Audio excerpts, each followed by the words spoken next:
This bread is fall favorite in Japanese bakeries. The toasty aroma from sesame seed and natural sweetness of sweet potato makes the perfect seasonal pairings. And it also makes the beautiful addition to your Thanksgiving table. Let's get started. First, give your sweet potato a good scrub and cut into half an inch dice.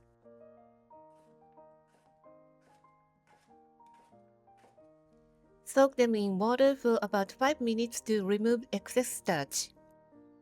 Add the sweet potato to a pot along with a pinch of salt, 2 tablespoons of sugar, and enough water to cover. Put the lid on and cook over medium heat for about 10 minutes until soft and most of the liquid has evaporated. The sugar helps the sweet potato hold its shape and adds natural sweetness. Spread it on the tray to cool completely and set aside. Today I'll knead it by hand. It's relaxing and fun. In a mixing bowl, add bread flour, salt, and sugar. Give it a quick mix, then add your instant yeast.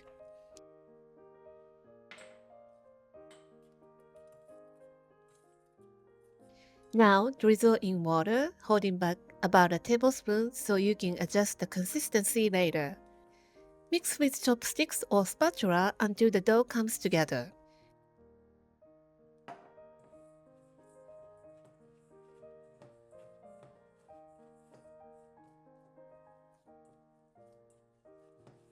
Shape the dough into a ball and cover with a bowl and let the dough rest for about 10 minutes. This gives the flour time to absorb the moisture and makes kneading much easier. If you are using a stand mixer, you can skip this resting step. Transfer the dough to a clean surface. Slide your palm forward, fold the dough back and turn it slightly and repeat the motion. This motion creates strong gluten and gives you that soft and fluffy result.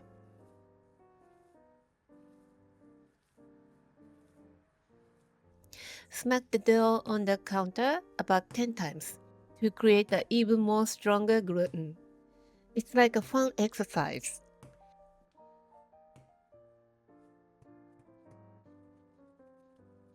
After 5 minutes, it should look smooth and elastic. Once you can stretch it thin like paper, it's time to add the butter.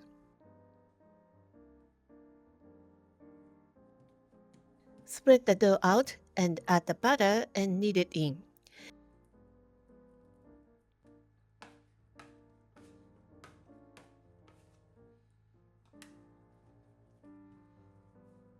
And don't worry if it looks messy, it's totally normal, and keep going and it will come back together beautifully.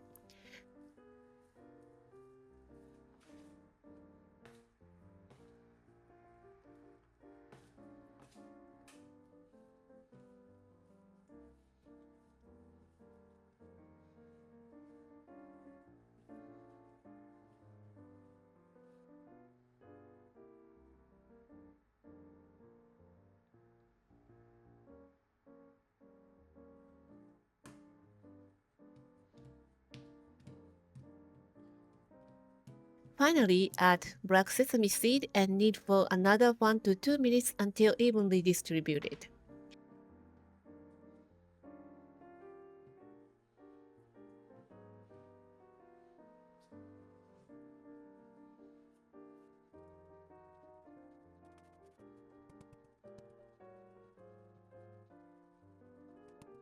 Shape into a ball and place it in a lightly oiled bowl. Flip it over and the surface is coated with the oil, and cover and let it rise in a warm spot for 45 to 50 minutes or until doubled in size. After the first rise, poke the dough with your floured finger, and if the dent stays, it's ready.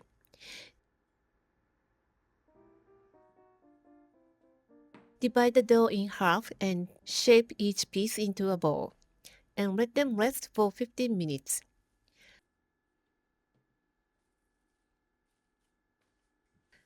After 15 minutes, roll each one into rectangle.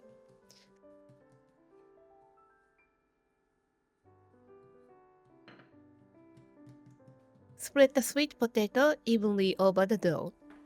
Roll it up tightly.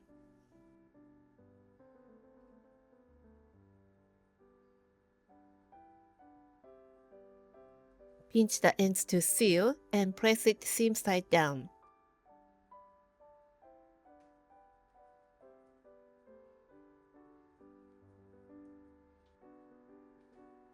Repeat the process for the second loaf.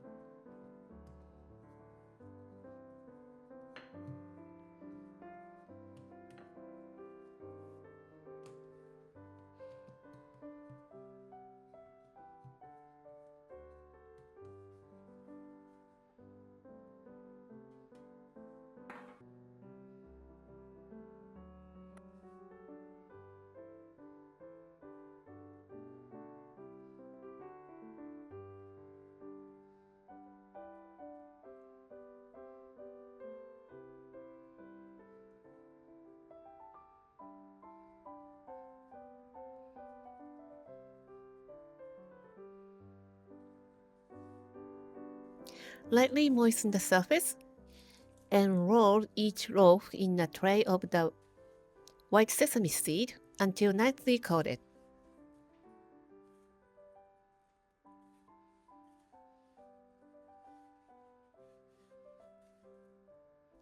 Place them on a baking tray, cover loosely, and let them rise until almost doubled in size, about 30 to 40 minutes. Give them a mist of water occasionally to keep the surface soft and moist. Cut several slashes on the top of each loaf. This helps the bread rise nicely. Bake for 25 minutes, rotating the pan halfway for even coloring. And it's done!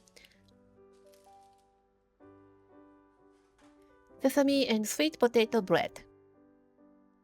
Golden and toasty and so fragrant. Let it cool to room temperature before slicing. I know it's hard to wait, but trust me, before cooling down, you cannot slice it nicely. The bread is moist and soft and gently sweet. For a sweeter treat, spread a little butter and drizzle with honey, and it tastes so good.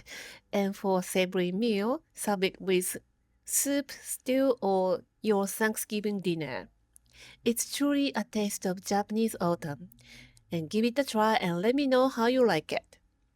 Thank you for watching the video. Give me a big thumbs up and share the video with your friends and families.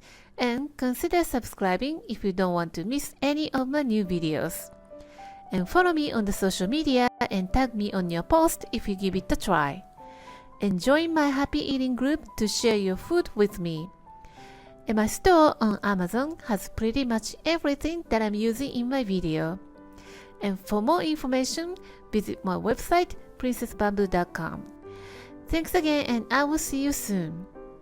Bye!